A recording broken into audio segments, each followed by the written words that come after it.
अस्सलाम वालेकुम। मैं हूं डॉक्टर तहरीम जावेद और आज हम बात करने जा रहे हैं कि बेटा पैदा होने की सूरत में क्या क्या अलामात होती हैं, साइंटिफिकली उनकी क्या इम्पोर्टेंस है और किस तरीके से अगर आपको अल्ट्रासाउंड में ये नहीं बताया गया कि बेटा है या बेटी है तो आप कैसे अंदाज़ा लगा सकते हैं कि आपके घर क्या पैदा होने वाला है। तो एंड तक आपने इस वीडियो को ज़रूर देखना है। ये वीडियो अलहदा से हम इसलिए बना रहे हैं कि बहुत से लोग ये सवाल करते हैं कि हमें समझ नहीं आ रही, हमें या स्कैन में बताया नहीं गया। उसकी वजह बहुत सारी वजूहात होती हैं। बाज़ औक़ात अम्बिलिकल कॉर्ड इस तरीके से वो मौजूद होती है एंड पे के, बाज़ औक़ात वो बॉल की तरह नज़र आ रही होती है तो गलत उसको इंटरप्रेट कर लिया जाता है। ख़ास तौर पर प्रॉब्लम इस सूरत में पैदा होती है। अक्सर डॉक्टर्स ने अपने काम के दौरान ये देखा होता है गायनी में कि अगर किसी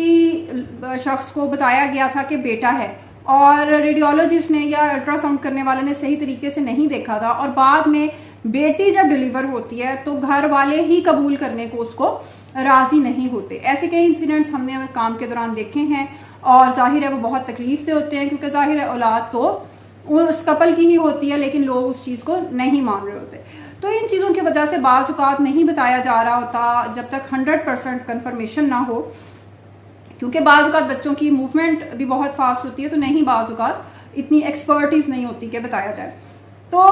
लेकिन आप अगर स्कैन में आपको नहीं भी बताया गया तो भी आप इस वीडियो के ज़रिए आप अंदाज़ा लगा सकते हैं कि 70 से 80% आपको ये चीज़ें बाद में अंदाज़ा होगा कि ये चीज़ें ठीक थी और ये सारा साइंटिफिक बेस्ड है, रिसर्च बेस्ड है। तो वन बाय वन उन चीज़ों को डिस्कस करते हैं। बेटा पैदा होने की सूरत में ज़्यादातर आपकी जो ज़ाहरी अपीयरेंस, जो आपकी शक्ल सूरत है उसमें क्या चेंजेस आती हैं कि बाज़ लोग बताते हैं कि जी हमारा कॉम्प्लेक्शन, हमारी रंगत बहुत ज़्यादा सांवली हो गई थी, गहरी हो गई थी। वैसे हमारा रंग इतना डार्क नहीं है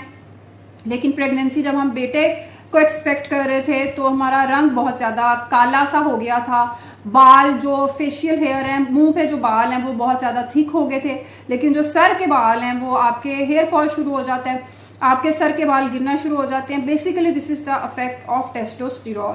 के आपकी बाल्डनेस की तरफ आपका सर के बाल गिरना शुरू, गंजापन शुरू हो जाता है और जो आपके बॉडी के हेयर हैं वो मोटे या थिक होना शुरू हो जाते हैं। तो ये बेसिकली उसका इफेक्ट होता है। ये आपने अक्सर पानी की थैलियां, पीसीओस लाइक पैटर्न इसमें होता है। पीसीओस में भी बेसिकली आपके मेल हार्मोन्स जो टेस्टोस्टेरोन है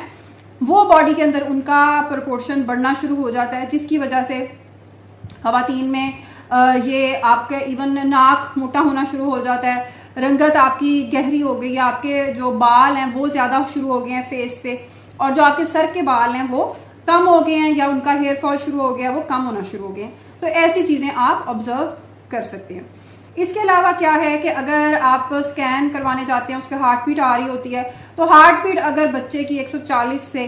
ऊपर आ रही है तो काफी ज्यादा चांस है कि आपके घर बेटा पैदा होने वाला है। ये एंड ऑफ द प्रेगनेंसी की तरफ अगर सीटीजी वगैरह हो रही है और हार्ट रेट आप अच्छी मशीन्स पर अगर आप देख रहे हैं तो फिर आपको अंदाजा हो सकता है। इसके अलावा बेबी बम्प, जो पेट का आपका उभार है वो बेटे की दफा काफी फ्लैट या चपटा सा होता है, बहुत ज़्यादा प्रोमिनेंट नहीं होता और उसकी भी बेसिकली साइंटिफिक रीज़न है कि जो बेबी बॉय है उसमें जो हेड की फिक्सेशन है कैनाल के अंदर वो जल्दी अर्ली 38 वीक्स पे ही बहुत बेहतर शुरू हो जाती है। डिलीवरी आपकी जल्दी हो सकती है, आपको दर्दें जल्दी लग सकती हैं क्योंकि हेड बहुत जल्दी जो कैनाल के अंदर जाना शुरू कर देता है। एक और सिम्टम अक्सर देखा गया है कि नोजिया या वॉमिटिंग, यानी आपका जो दिल खराब हो रहा है, मतली हो रही है, वो बेटे की दफा काफी कम होती है और बेटियों की दफा